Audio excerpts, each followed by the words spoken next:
নমস্কার সবাইকে।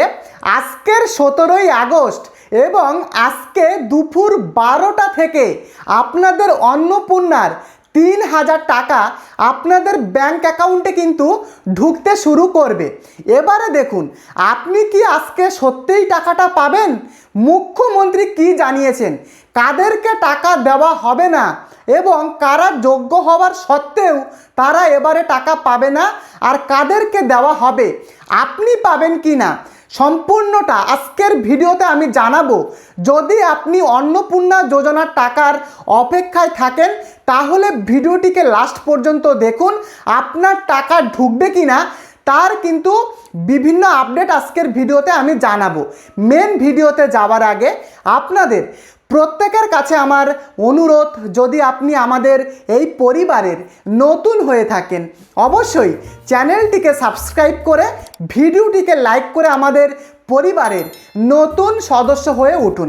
দেখুন, আজকের 17ই আগস্টের দুপুর 12টা থেকে অন্নপূর্ণার তৃতীয় কিস্তির 3000 টাকা যোগ্য উপভোক্তাদের ব্যাংক অ্যাকাউন্টে ডিবিটির মাধ্যমে পাঠানো হবে। এবারে আপনি যোগ্য হবার সত্ত্বেও আপনার টাকা নাও কিন্তু ঢুকতে পারে। মুখ্যমন্ত্রীর যে ঘোষণা, সেই ঘোষণা অনুযায়ী যে সমস্ত উপভোক্তা যারা গত মাসে 10ই জুলাইয়ের আগে যারা আবেদন করেছেন তাদের কিন্তু এবারে ভেরিফিকেশান করে যারা যোগ্য তাদের টাকাটাই কিন্তু আজকের দুপুর 12টার পর থেকে দেওয়া হবে। এবারে দেখুন, আপনি তো যোগ্য কিন্তু আপনার টাকা কিন্তু নাও ঢুকতে পারে। কারণ যদি আপনি 10ই জুলাইয়ের পরে অনলাইনে যদি আপনি আবেদন করেন, আপনাদের ভেরিফিকেশানের কাজ এখনও কিন্তু শেষ হয়নি। অতএব আপনাদের সেই টাকা পরবর্তী সেপ্টেম্বর মাসে কিন্তু দেওয়া হবে। আপনারা অবশ্যই যারা ভিডিওটি দেখছেন অবশ্যই কমেন্ট করে লিখে জানাবেন যে আপনি 10ই জুলাইয়ের আগে আবেদন করেছেন না 10ই জুলাইয়ের পরে আবেদন করেছেন। তো অবশ্যই আপনারা কমেন্ট করে অবশ্যই লিখে জানাবেন। দেখুন, মুখ্যমন্ত্রী শুভেন্দু অধিকারী তিনি পরিষ্কার জানিয়েছেন যে গত মাসের তুলনায় এই আগস্ট মাসে প্রায় অধিকাংশ উপভোক্তাদের কিন্তু টাকাটা পাঠানো হবে। মানে যে সমস্ত উপভোক্তা গত মাসে টাকা পায়নি তাদের মধ্যে অধিকাংশ মহিলাদেরকে এই আগস্ট মাসে কিন্তু টাকা দেওয়া হবে। কেন কি বিভিন্ন যে সমস্ত আগের শর্তগুলো ছিল সেই শর্তগুলোকে একটু শিথিল করেছে রাজ্য সরকার। সম্পূর্ণটা আমি আজকের ভিডিওতেই জানাবো। দেখুন, কারা টাকা পাবেন না, আপনি যদি মাসিক 10,000 টাকার উপরে যদি আপনি ইনকাম করেন, আপনি যদি মাসিক 10,000 টাকার উপরে ইনকাম করেন আপনি টাকা পাবেন না।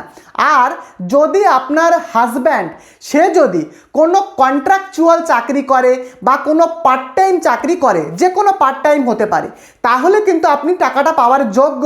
কিন্তু যদি আপনার হাজব্যান্ড কোনো সরকারি পার্মানেন্ট চাকরির সাথে যদি যুক্ত থাকে, মানে আপনার স্বামী সে যদি কোনো সরকারি পঞ্চায়েত হতে পারে কিংবা প্রাইমারি হাই স্কুল যাই হোক না কেন, সেক্ষেত্রে পার্মানেন্ট চাকরির ক্ষেত্রে কিন্তু আপনারা এই অন্নপূর্ণার টাকা কিন্তু আপনি পাবেন না।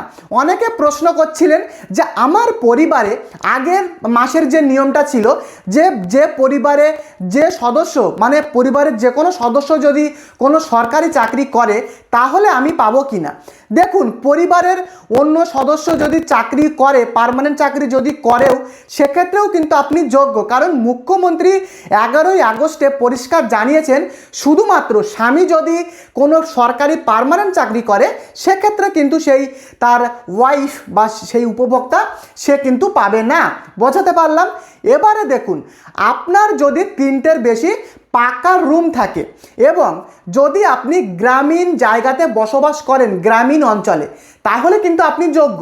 কিন্তু আপনি যদি শহর অঞ্চলে বসবাস করেন এবং 3টের বেশি যদি আপনার পাকা বাড়ি থাকে তাহলে কিন্তু আপনার টাকা আপনার নাও ঢুকতে পারে। মুখ্যমন্ত্রী জানিয়েছেন যে শহর অঞ্চলে যাদের 3টের বেশি পাকা ঘর রয়েছে তারা কিন্তু এই টাকাটা পাবে না। তো আপনি শহর থেকে দেখছেন না গ্রাম অঞ্চল থেকে ভিডিওটি দেখছেন অবশ্যই কমেন্টে লিখে জানাবেন। এবং যাদের বাড়ির জমি 50 ডেসিমেলের বেশি রয়েছে, 50 ডেসিমেল বা তার বেশি যাদের জমি রয়েছে এবং সেই সমস্ত উপভোক্তা তারা যদি গ্রামে বসবাস করেন তাহলে সেই উপভোক্তা কিন্তু টাকাটা পাওয়ার যোগ্য। কিন্তু কিছু কর্পোরেট এলাকা দেখুন, কিছু কর্পোরেট এলাকাতে যদি আপনি থাকেন এবং আপনার যদি 50 ডেসিমেল সম্পত্তি বা তার বেশি যদি আপনার জমি থাকে, সেক্ষেত্রে আপনি অন্নপূর্ণার টাকা কিন্তু আপনি পাবেন না এবং আপনার মাসিক 10,000 টাকার বেশি ইনকাম থাকলে আপনি টাকা পাবেন না এবং আপনি বা আপনার ফ্যামিলিতে যদি সরকারকে ইনকাম ট্যাক্স দেন, মানে 12 লক্ষ টাকার উপরে বার্ষিক ইনকাম হলে যদি আপনারা সরকারকে ইনকাম ট্যাক্স দেন তাহলে আপনি টাকাটা পাবেন না। বোঝাতে পেরেছি? তো এগুলো কিন্তু মেন শর্ত। এবারে দেখুন, আমি গত ভিডিওতেও আমি কিন্তু আলোচনা করেছিলাম, কিন্তু অনেকেই বিষয়টা নিয়ে ধোঁয়াশার মধ্যে রয়েছে। দেখুন, অনেকের কিন্তু অ্যাপ্রুভড মানে স্ট্যাটাস অ্যাপ্রুভড দেখাচ্ছিল, আপনারা বিডিও অফিসে গিয়ে দেখেছেন। এবারে আপনি অ্যাপ্রুভড হবার সত্ত্বেও আপনাদের টাকা নাও কিন্তু ঢুকতে পারে। কেন না ঢুকতে পারে? দেখুন, আপনারা যখন বিডিও অফিসে গিয়ে দেখেছিলেন তখন কিন্তু সেই আগের মাসের শর্ত অনুযায়ী ভেরিফিকেশান করিয়ে আপনাদের কিন্তু অ্যাপ্রুভ দেখাচ্ছিল। কিন্তু রিসেন্টলি মুখ্যমন্ত্রী যেটা ঘোষণা করলেন যে বিভিন্ন যে নয়া শর্ত, সেই শর্ত যদি আপনি না পালন করেন কিন্তু যদি আপনার অ্যাপ্রুভড দেখায় তাহলেও কিন্তু আপনি এই মাসের টাকা বা আগামীতে আপনার অন্নপূর্ণার টাকা নাও ঢুকতে পারে। বোঝাতে পেরেছে কি? দেখুন, আগের কিন্তু মানে নিয়মটা ছিল, এখন নিয়মটা চেঞ্জ হয়েছে, কিন্তু আগে থেকেই তো আপনার অ্যাপ্রুভ দেখাচ্ছে, কিন্তু বর্তমানের নিয়ম মেনেই কিন্তু এই টাকাটা দেবে। তো বিভিন্ন সিস্টেমেটিকভাবে কিন্তু এবারে টাকাটা সরবরাহ করবে সরকারি কোষাগার থেকে উপভোক্তাদের ব্যাংক অ্যাকাউন্টে ডিবিটির মাধ্যমে। তো যদি আপনি এই সমস্ত নিয়মগুলো, সরকারি নিয়ম যদি আপনি মেনে চলেন তাহলে কিন্তু আপনি টাকা পাওয়ার যোগ্য। বোঝাতে পেরেছি? অবশ্যই আপনারা কমেন্ট করে লিখে জানাবেন যদি আপনাদের মনে কোনো কিছু প্রশ্ন থাকে। এবারে দেখুন, আমি বিভিন্ন সূত্র মারফত থেকে দেখছিলাম আজকের দুপুর 12টা, আজকের 17ই আগস্ট দুপুর 12টা থেকে তৃতীয় কিস্তির 3,000 টাকা ব্যাংক অ্যাকাউন্টে ঢুকতে শুরু করবে। অলরেডি আমি ভিডিওটা এখন ছাড়ছি, 12টা বেজেও গেছে, অলরেডি কিন্তু অ্যাকাউন্টে টাকা ঢোকা শুরু হয়েছে, যেমনটা আমি সূত্রে থেকে জানতে পারলাম। এবারে দেখুন, আপনি 10ই জুলাইয়ের আগে আবেদন করেছেন কিন্তু আপনি যোগ্য হবার সত্ত্বেও আজকের টাকা নাও ঢুকতে পারে, কারণ মুখ্যমন্ত্রীর কথা অনুযায়ী আমাদের রাজ্যে 1,80,00,000 উপভোক্তা অ্যাপ্রক্স তারা কিন্তু আবেদন করেছেন। তাদের মধ্যে থেকে এত হিউজ যোগ্য উপভোক্তাদেরকে টাকা দিতেও কিন্তু সময় লাগবে, একদিনে কিন্তু টাকা পাঠানো সরকারি কোষাগার থেকে সম্ভব নয়। অতএব আপনারা আজকের থেকে আরও 2 থেকে 3 দিন ওয়েট করুন। যদি আপনি যদি যোগ্য হন আপনাদের টাকা কিন্তু ঢুকে যাবে, যেমনটা সূত্র মারফত খবর রয়েছে যে জেলাভিত্তিকভাবে কিন্তু এই টাকাটা বন্টন করা হতে পারে। তো আমি বোঝাতে পেরেছি? দেখুন, অনেকেই কিন্তু আপনারা এখনও ধোঁয়াশার মধ্যে রয়েছেন যে মুখ্যমন্ত্রী তো বলেছেন যে যারা 10ই জুলাইয়ের আগে যারা অনলাইনে আবেদন করেছেন তাদের টাকাটা দেওয়া হবে যারা যোগ্য, কিন্তু যারা 10ই জুলাইয়ের আগে অফলাইনে আবেদন করেছেন তাদের টাকাটা কি এই আগস্ট মাসে দেওয়া হবে?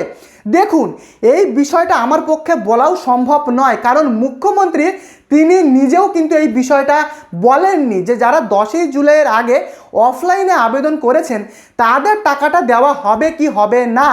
যদি আপনি অফলাইনে আবেদন করে থাকেন এবং আপনার টাকা যদি ঢুকে যায় আজকের, আপনি অবশ্যই কমেন্ট করে লিখে জানাবেন।